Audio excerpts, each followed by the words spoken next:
Donc, voici l'exercice 2 qui va parler donc des positions relatives entre deux courbes. Donc ici, donc je vous laisse mettre sur pause et faire l'exercice. Je passe à la correction. Alors, ici d'abord, il fallait donc utiliser la calculatrice et conjecturer donc juste faire des observations sans aucune démonstration, juste à l'aide du graphique donné par la calculatrice. Donc quand on tape la fonction f et la fonction g sur la calculatrice, on obtient ce que vous voyez à l'écran. Celle-ci c'est f, donc ça c'est la fonction f, et celle-ci c'est la fonction g. On les reconnaît puisque donc passage f c'est un polynôme du second degré, donc on voit que le coefficient de carré qui vaut moins 1, donc ça va être une parabole tournée vers le haut comme ça. Et g donc a comme coefficient donc pour a le coefficient de x carré qui vaut 6, donc une parabole qui sera tournée vers le bas. Alors, à la calculatrice, qu'est-ce qu'on remarque sur la position relative? On voit que la courbe f, elle est en dessous de celle de g ici, et là elle est en dessous, et ailleurs elle est au-dessus. Donc on va regarder, il faut qu'on regarde à peu près ici les valeurs. Donc à la calculatrice, vous pouvez voir que le point qui est là, il s'est donné ici en fait. Donc ici vous avez moins 1,376 à peu près. Et vous avez donc ici, on peut lire l'image qui est là, 5,98. Donc, qu'est-ce que je conjecture? C'est que sur l'intervalle moins l'infini, donc à peu près moins 1,376, ou sur l'intervalle à peu près ici, donc là j'avais regardé à peu près 0,5, donc même 0,519 jusqu'à plus l'infini là, ben, la courbe elle est en dessous, vous voyez la courbe elle est en dessous, et que sur l'intervalle donc qui est le reste, donc ici sur l'intervalle ouvert, donc moins 1,376 et à peu près 0,519, la courbe de C, elle est au-dessus de la courbe de G. Et que donc sur les points où elles se croisent, c'est les points d'intersection, c'est donc finalement, c'est ici et donc là, et on regarde l'abscisse de ce point. Donc là, vous en avez vu que c'était donc ce qui était marqué là, moins 1,376 à peu près. Et ici, donc, j'avais regardé la calculatrice à peu près 0,519. Donc, quand x vaut ces valeurs, les courbes, elles se croisent. Ça, c'est la première conjecture du petit a. Deuxième conjecture, il fallait conjecturer les points d'intersection.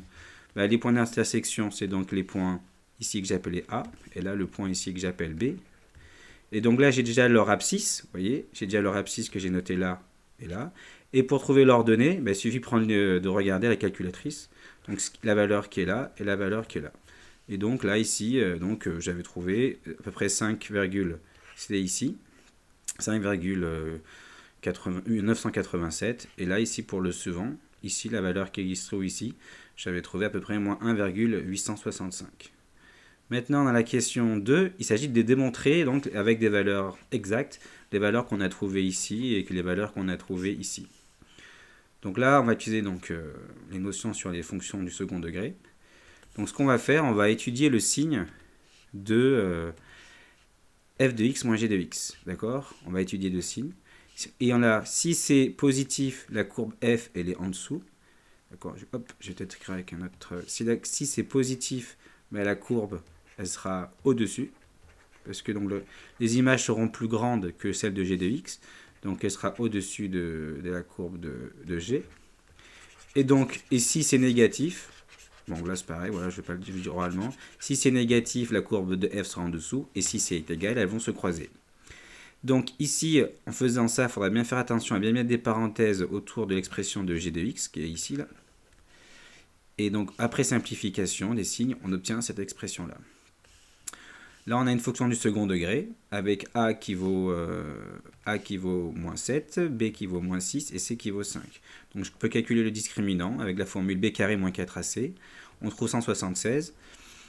C'est strictement positif, donc il y a deux racines réelles que j'obtiens avec moins b, donc moins racine de delta sur 2a, ici, et là avec moins b, plus racine de delta sur 2a, et on obtient ça, des valeurs rapprochées. Donc, maintenant, on peut étudier le signe de f moins g. On fait un tableau de signes. On est donc comme f moins g, c'est une fonction du second degré, on est du signe de a, ici qui est moins 7, qui est négatif, à l'extérieur des racines. Donc là, il y a un moins, et au milieu, il y a un plus. Donc, quand c'est négatif, la courbe, elle est en dessous, d'accord? Et son intervalle moins l'infini et cette valeur, union cette valeur-là plus l'infini. Quand on est entre les deux, donc ici, donc là, c'est positif, donc sur l'intervalle ouvert ici, ben la courbe elle est au-dessus, c'est ce qu'on avait vu donc sur le graphique, vous voyez ici, là, quand on est en fait sur cette partie-là. Sauf que là maintenant on a des valeurs exactes et pas des valeurs rapprochées, et quand on est en x égale ça, et puis celui-ci, on a donc qu'elles se croisent. Et ces valeurs, on les a vues, hein, c'est celles qu'on avait retrouvées avec la calculatrice. Ça c'était pour la conjecture 1 sur les positions relatives. Maintenant on va démontrer la conjecture en 1b, c'est-à-dire les points d'intersection.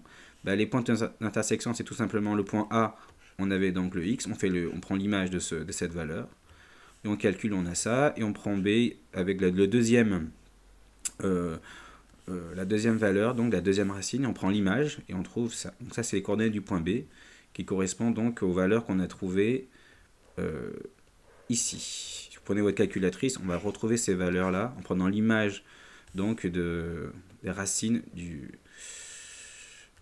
de ce polynôme-là. Maintenant, voilà, on a ça.